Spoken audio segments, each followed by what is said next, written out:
Why are we still going to the United Nations as Africans? That is a useless entity. It's not for us. The largest voting bloc in the United Nations are the African nations. We don't have a seat on the table. Why do we go there? We go to the United Nations to vote on their issues. They pay African countries, or vote with us on this issue, vote with us on this issue. We have no business going to the United Nations, period. We need to tell Secretary Guterres, thank you very much, but we're no longer going to attend United Nations. It's not our entity. Until we have true representation there. Goodbye. Right. That is true Sure. with every engagement with the West. Right.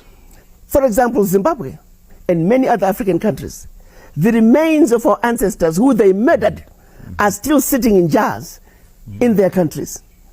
Why are we going to engage them? Right. We want those remains returned with repercussions. Right. Until that's happened, everybody from your country, out. If you were former Portuguese colony, all Portuguese, get out of my country.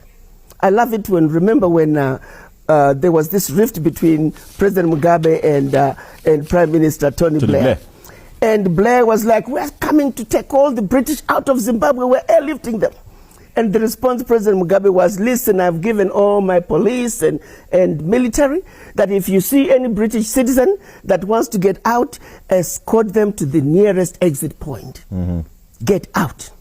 If we can just make that position, your government is abusing us. Your government is refusing to give us back our ancestors, the remains of our ancestors who they murdered. Your government is refusing to give us back our artifacts, precious artifacts, priceless, that they stole.